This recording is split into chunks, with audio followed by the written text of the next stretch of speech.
ఈరోజు గాంధీ భవన్ దగ్గర అటు కొంతమంది కార్పొరేటర్లు ఇటు విద్యార్థి నాయకులతో గాంధీ భవన్ అయితే అలజడిగా మారింది. ఇక్కడ ఈరోజు బల్మూరి వెంకట్ గారు రావడం, ఆయనతో పాటు విద్యార్థి నాయకులు కూడా రావడం ఇక్కడ చూసుకోవచ్చు. ఒకసారి బల్మూరి వెంకట్తో రాబోయే రాజకీయాల పరిస్థితులపై కావచ్చు, వస్తున్న ఎన్నికలపై ఆయనతో ఒకసారి మాట్లాడే ప్రయత్నం చేద్దాం. అన్న నమస్తే. అన్న నమస్తే అమ్మ. ప్రస్తుతం ఎంపీ ఎన్నికలు వస్తున్నాయి. ఆడవీడులో ఉండగా ఇక్కడ గాంధీ భవన్లో కూడా అనేక మంది చేరుతున్నారు బీఆర్ఎస్ నుండి. వాళ్ళకి ఏ రకమైన హామీలు ఇస్తున్నారు అన్న? తప్పనిసరిగా ఈ పార్లమెంట్ ఎలక్షన్లో కాంగ్రెస్ పార్టీని గెలిపించుకోవడము, ఏదైతే భారతదేశంలో ప్రజలు ఏదైతే పరిపాలన కోరుకురో ఆ పరిపాలన కావాలంటే తప్పనిసరిగా రాహుల్ గాంధీ గారు ప్రధానమంత్రి కావడం అవసరం ఉంది. ఎందుకంటే ఈరోజు సెంటిమెంట్ ఎమోషన్స్ తోటి రాజకీయాలు చేస్తూ ప్రజల్ని మోసం చేసే ప్రయత్నం భారతీయ జనతా పార్టీ చేస్తుంది. దానికి బి పార్టీ లేక వ్యవహరిస్తున్న బీఆర్ఎస్ పార్టీ కూడా అదే ధోరణిలో పనిచేస్తుంది. కాబట్టి ప్రజలు మొన్న అసెంబ్లీ ఎన్నికల్లో ఈ రెండు పార్టీలకు కూడా తగిన గుణపాఠం చెప్పారు. రాబోయే పార్లమెంట్ ఎన్నికల్లో కూడా తప్పనిసరిగా ఏదైతే కాంగ్రెస్ పార్టీ విధి విధానాలు నచ్చి, రేవంత్ రెడ్డి గారి నాయకత్వంలో రేవంత్ రెడ్డి గారి పరిపాలన విధానం నచ్చి, మంత్రివర్గం వారు తీసుకున్న డెసిషన్స్ నచ్చి బీఆర్ఎస్ పార్టీకి వెళ్ళి కూడా అనేక మంది నాయకులు కాంగ్రెస్ పార్టీలో చేరుతారు.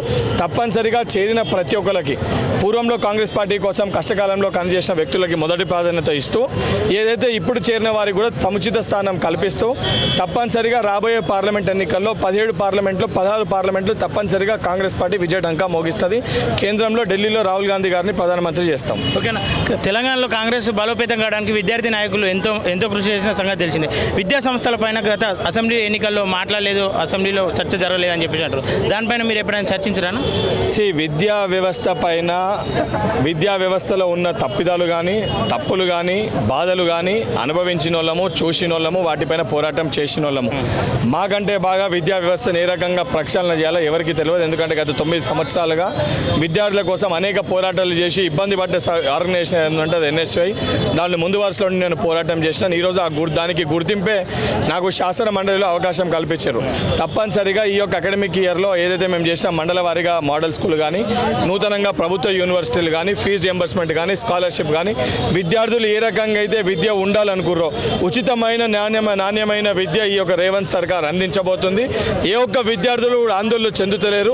ఏదైతే బీఆర్ఎస్ పార్టీ నాయకులు 9 సంవత్సరాలు పట్టించుకోకుండా ఇప్పుడు మా తోటి విద్యార్థులను రెచ్చగొట్టే ప్రయత్నం చేస్తారు. కానీ వాళ్ళు మర్చిపోతారు ఆ యువ కూలం ఏదైతే ఉందో అది కాంగ్రెస్ పార్టీ వైపు ఉంది. ఎంత రెచ్చగొట్టినా వాళ్ళ సమస్యలు ఏందో మాకు తెలుసు. అది పరిష్కరించే బాధ్యత కూడా మా పైన ఉంది. తప్పనిసరిగా పరిష్కరించి తీరుతాం. మేడిగడ్డ పైన కాంగ్రెస్ చేసిన ఆరోపణలు అన్ని ఆరోపణలే తప్ప అందులో నిజమెంత లేదని చెప్పేసి గతంలో మొన్న వెళ్ళినప్పుడు బీఆర్ఎస్ నాయకులు చెప్పారు. దానిపైన మీ ఒపీనియన్? ఇప్పుడు చిన్న పిల్లగారిని అడిగినా కూడా బ్రిడ్జ్ కూలింది అనేది కనబడుతుంది, రోడ్డు కింద పడ్డదని చెప్పి కనబడుతుంది, 3 పిల్లర్లు కుంగినాయని చెప్పి కనబడుతుంది.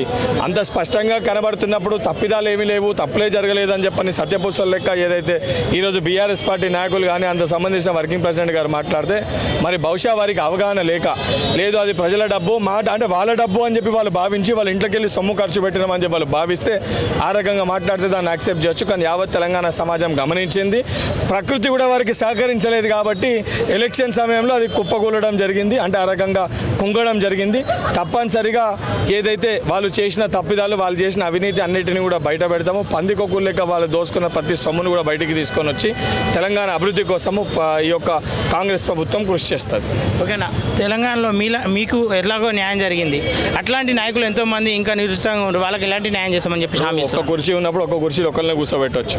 తప్పనిసరిగా కాంగ్రెస్ పార్టీలో బల్మూరి వెంకట్కి ఒకరు కాదు, బల్మూరి వెంకట్కి న్యాయం జరిగింది. దాని తర్వాత ఏదైతే పూర్వ ఎన్ఎస్యూ అధ్యక్షులు లెక్కున్న పొన్నం ప్రభాకర్ గారికి మంత్రి ఇవ్వడం జరిగింది, అజ్మతుల్లా హుసేన్ గారికి వక్ఫ్ బోర్డు చైర్మన్ ఇవ్వడం జరిగింది, మహేష్ కుమార్ గౌడ్ గారికి ఎమ్మెల్సీ ఇవ్వడం జరిగింది, చిన్నారెడ్డి గారికి ఏదైతే ప్లానింగ్ బోర్డు వైస్ చైర్మన్ ఇవ్వడం జరిగింది. అండ్ దానితో పాటు ఏదైతే ఒబదుల్లా కొత్వాల్ గారు వారు ఎన్ఎస్యూ బ్యాక్గ్రౌండ్కి వెళ్ళి వచ్చారు, వారికి మైనార్టీ కార్పొరేషన్ చైర్మన్ ఇవ్వడం జరిగింది. తాహిర్ బిన్ హమ్దానీ గారికి ఏదైతే సంబంధించి వారికి ఉర్దూ దానికి సంబంధించి వారికి పోస్ట్ ఇవ్వడం జరిగింది. ఏదైతే దీపక్ చాన్ గారికి కూడా ఎన్ఎస్యూ బ్యాక్గ్రౌండ్కి వెళ్ళి వచ్చి అనేక చేస్తూ క్రిస్టియన్ కార్పొరేషన్ వారికి ఇవ్వడం జరిగింది.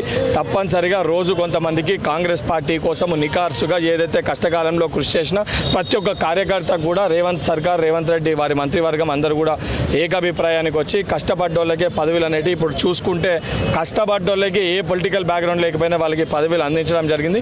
100% రేపొద్దున క్షేత్రస్థాయిలో కూడా గ్రౌండ్ లెవెల్లో కూడా ఏదైతే జిల్లా స్థాయిలో ఎన్ఎస్యూ యువజన కాంగ్రెస్ పార్టీ కోసము కష్టకాలంలో కష్టపడ్డ ప్రతి ఒక్క కార్యకర్తకి గౌరవంగా సముచిత స్థానం కాంగ్రెస్ ప్రభుత్వం, కాంగ్రెస్ పార్టీ కల్పిస్తుంది. ఓకేనా. చివరిగా ఎలక్షన్లో అటు నాయకులకు కావచ్చు జనాలకు కావచ్చు మీరు ఇచ్చే పిలిపోయింది?